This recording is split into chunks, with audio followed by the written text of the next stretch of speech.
Iranian media reports claim police there briefly detained several top-tier football players in a raid on New Year's Eve at a party near Tehran where alcohol was allegedly sold, which is in violation of an Islamic ban.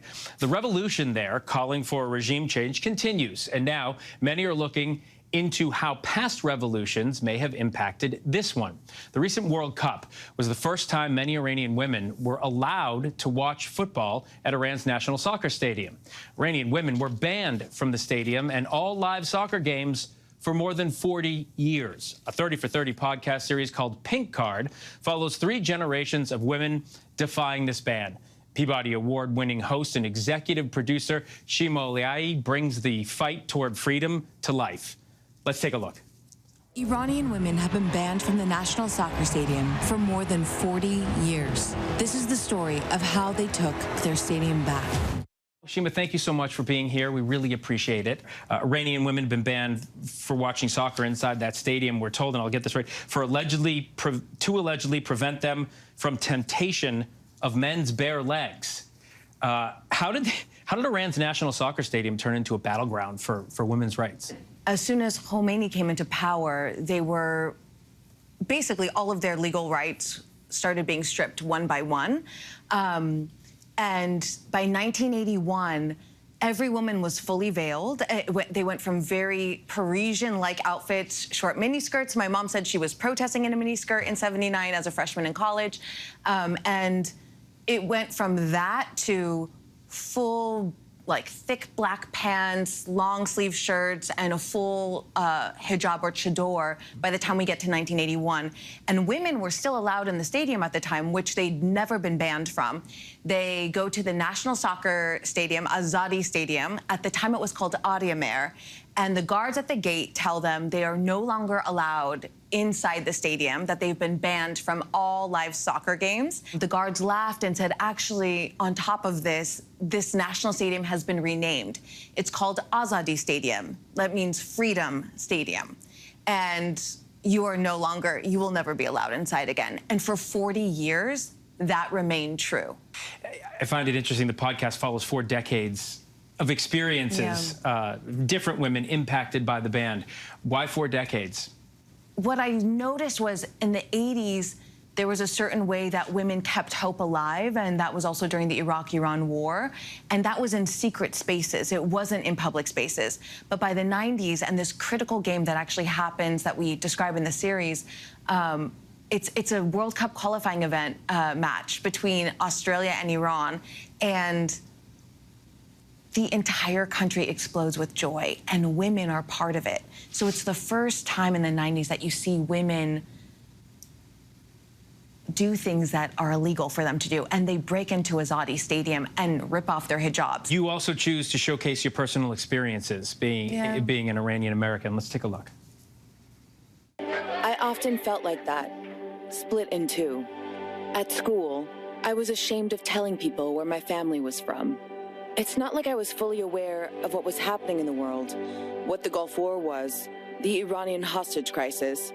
But growing up in the 90s in Reno, Nevada, I knew being from the Middle East wasn't something to be excited about. You know, there are so many ways to tell a story. You know this.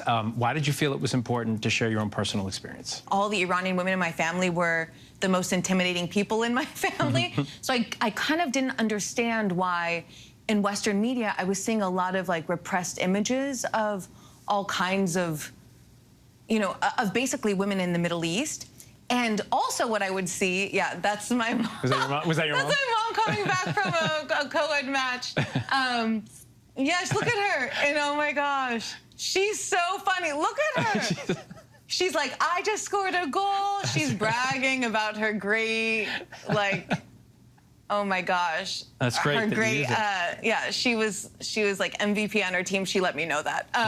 I don't know if they would agree. Something to be proud of. You know, she's very sporty. But yeah, she loved soccer. She wouldn't talk about the trauma from Iran. She would talk about soccer. And I saw all these strong Iranian women in my family. And when I would look to Western media to understand where I came from, I would see a lot of like screaming men with like beards and like really bad eyebrows.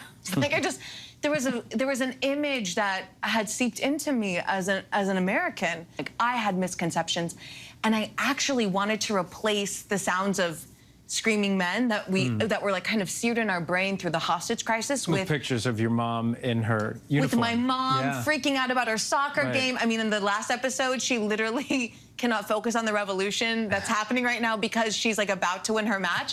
So with that, the sound of joy, and all 3 generations of women that I interviewed who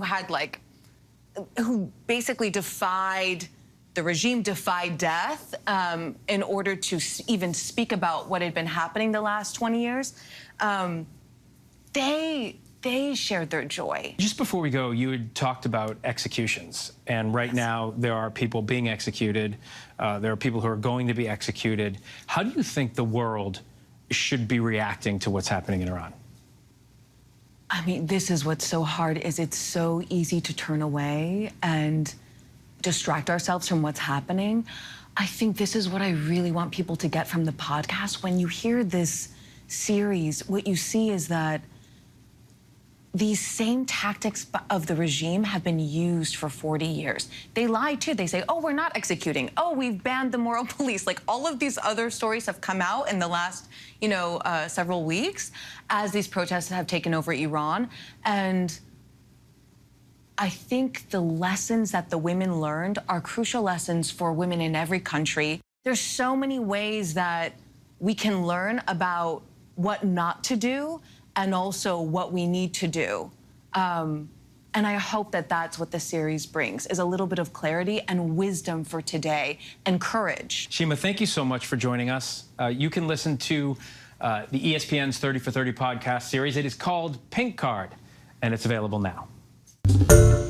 Hi, everyone. George Stephanopoulos here. Thanks for checking out the ABC News YouTube channel. If you'd like to get more videos, show highlights, and watch live event coverage, click on the right over here to subscribe to our channel. And don't forget to download the ABC News app for breaking news alerts. Thanks for watching.